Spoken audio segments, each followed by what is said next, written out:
Sachsenring, tikungan turun, gairah naik. Sachsenring bukan sekadar sirkuit teknikal di timur Jerman. Ini adalah medan pertarungan pertama yang bikin Veda Ega Pratama jatuh cinta. Tikungan pertama langsung menurun tajam sebelum menanjak cepat ke R2, menciptakan dinamika naik turun yang ekstrim. Dan justru itulah yang bikin Veda terpacu. Seru banget, katanya. Di lintasan ini, insting agresif dan akurasi pengereman jadi kunci, dua hal yang jadi ciri khas Veda sejak debut. Saat turun di Red Bull Rookies Cup, Sachsenring bukan jadi jebakan teknikal, tapi panggung dominasi. Veda tak hanya bertahan di sini, dia menyerang. Trek ini cocok dengan gaya tubuh kecilnya yang lincah dan gaya balap tanpa kompromi. Sachsenring adalah gambaran sempurna tentang bagaimana Veda bisa menyatu dengan karakter sirkuit, bukan sekadar menaklukkannya. Mugello, gaya balap agresif berpesta. Mugello, sirkuit legendaris Italia dengan kombinasi panjang lintasan lurus, tikungan high speed, dan elevasi naik turun. Disinilah banyak mimpi pembalap muda terkubur, tapi tidak untuk Veda Ega Pratama. Di musim Red Bull Rookies Cup, ia membuktikan bahwa pembalap Asia bisa bersaing di kandang para raja. Dengan gaya balap agresifnya, Veda justru menikmati tantangan teknis dan kecepatan brutal Mugello. Tikungan seperti Arabiata 1 dan 2 jadi ladang unjuk nyali, dan Veda tidak pernah ragu membuka gas lebih awal. Mugello mengaruskan mental baja dan kalkulasi presisi, dan Veda punya keduanya. Tak banyak rider Asia bisa adaptif di Mugello secepat itu, tapi Veda tak sekadar adaptif, ia menyerang dari lap pertama. Sepang, panas, lembab, tapi jadi ladang tempur Veda. Sepang International Circuit bukan untuk yang lemah. Dengan suhu 35 derajat dan kelembapan 80% lebih, trek ini menguras energi bahkan sebelum start dimulai. Tapi Veda Ega Pratama tak pernah gentar dengan tantangan cuaca ekstrim. Justru disinilah fisik dan mentalnya ditempa sejak usia belia. Di Asia Talent Cup, Veda mencatat beberapa performa terbaiknya di sini. Trek lebar dengan kombinasi tikungan cepat dan lambat memberi banyak ruang untuk eksperimen strategi.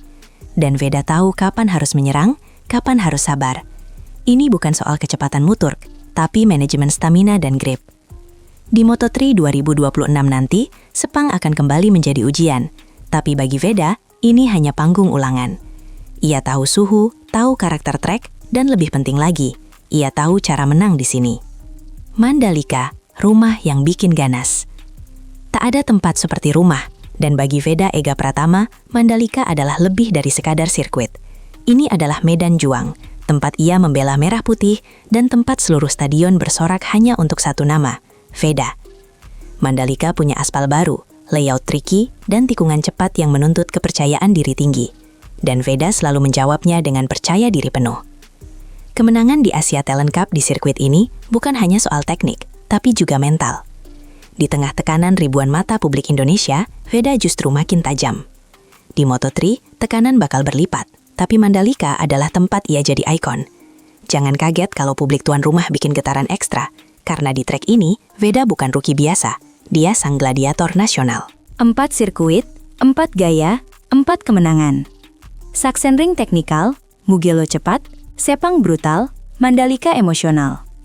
4 sirkuit dengan karakter sangat berbeda, dan Veda menang di semuanya. Ini bukan kebetulan, ini pola.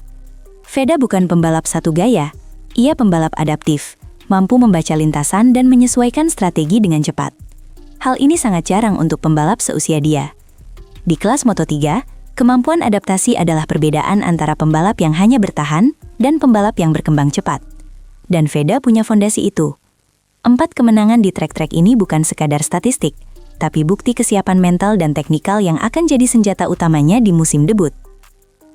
Sachsenring, potensi poin di tengah tekanan rookie. Di Moto3 2026 nanti, Sachsenring akan menjadi salah satu balapan kunci bagi para rookie. Kenapa? Karena layoutnya unik, pendek, teknikal, dan sulit untuk menyalit. Rider berpengalaman biasanya unggul, karena tahu kapan harus menunggu dan kapan harus menyerang. Tapi Veda punya keuntungan spesial di sini. Dia sudah pernah menang. Dia tahu jalur ideal, tahu kapan overtake bisa dilakukan tanpa bunuh grip ban. Bahkan dalam kondisi hujan atau lintasan dingin, Sachsenring tetap familiar baginya. Saat rookie lain masih mencoba membaca arah angin Jerman Timur, Veda bisa langsung fokus ke balap. Ini bisa jadi race di mana dia mencetak poin pertama, atau bahkan podium mengejutkan. Tekanan debut tidak akan mudah, tapi Veda sudah punya muscle memory yang lebih dulu tertanam. Itu yang membuatnya berbahaya. Mugello, ujian kecepatan dengan mesin baru. Ketika Moto3 turun di Mugello, biasanya hanya ada dua kata, slipstream dan strategi. Trek lurus utama di sirkuit ini adalah salah satu yang terpanjang di kalender Grand Prix, dan artinya, siapa yang cerdas menyembunyikan kekuatan, dia yang menang. Saat Veda balapan di Mugello sebelumnya, dia naik KTM.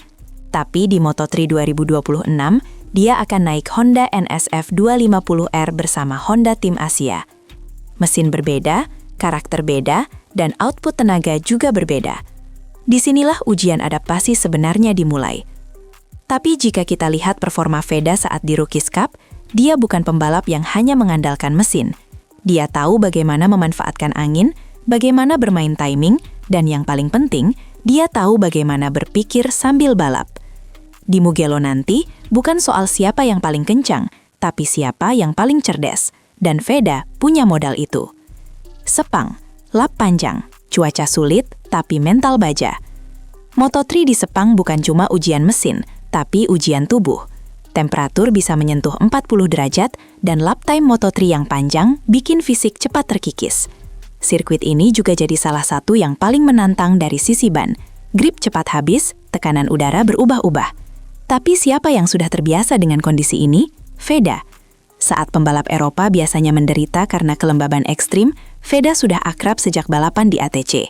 Dari mulai latihan pagi sampai race siang, tubuhnya sudah dilatih untuk bertahan di panas tropis. Lebih dari itu, Sepang bukan hanya tantangan cuaca, tapi juga kesabaran. Ada 15 tikungan yang perlu pendekatan berbeda tiap lap, dan Veda pernah menang di sini. Dalam debut Moto3-nya, ia akan hadapi race penuh taktik, tapi sekali lagi, Sepang adalah rumah keduanya. Mandalika, efek rumah sendiri bisa jadi pedang bermata dua. Race di Mandalika akan jadi salah satu momen emosional musim 2026.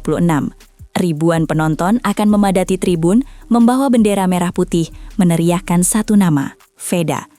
Tapi justru disinilah tantangannya.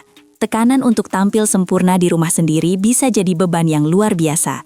Tapi sejarah membuktikan Veda tumbuh dari tekanan. Di ATC, ia menang di Mandalika dengan dukungan penuh rakyat Indonesia. Ia tak tumbang oleh sorakan, tapi justru terbang karenanya. Di Moto3 nanti, tantangan akan jauh lebih besar. Bukan cuma fans, tapi ekspektasi publik nasional ada di pundaknya. Dan itu bisa bikin mental drop atau justru meledak positif. Jika Veda mampu menyalurkan energi dari tribun ke performa di trek, Mandalika bisa jadi podium pertamanya di Grand Prix. Potensinya nyata, tekanannya besar, dan itulah panggung yang ia cari. 4 sirkuit, 1 misi, bukan cuma ikut, tapi menang. 4 lintasan, 4 kemenangan, 4 gaya berbeda, tapi satu tujuan, sukses di Moto3. Veda Ega Pratama bukan pembalap biasa. Ia bukan hanya menambah jumlah rider di grid. Ia datang dengan DNA kemenangan dengan sejarah yang sudah membuktikan bahwa sirkuit-sirkuit besar bukanlah momok baginya. Sachsenring mengajarinya presisi, Mugello mengajarinya kecepatan, Sepang menempahnya secara fisik, dan Mandalika, disitulah mentalnya diuji langsung oleh bangsa sendiri. Sekarang, keempat sirkuit itu kembali dalam kalender Moto3 2026. Bedanya, kini Veda datang bukan sebagai junior, tapi sebagai perwakilan Indonesia di kancah dunia. Apakah ia akan mengulang kemenangan, atau malah naik level? Satu hal pasti, ketika kamu menang di trek yang sama lebih dari sekali, itu bukan keberuntungan, itu keahlian. Dan Veda siap membuktikannya.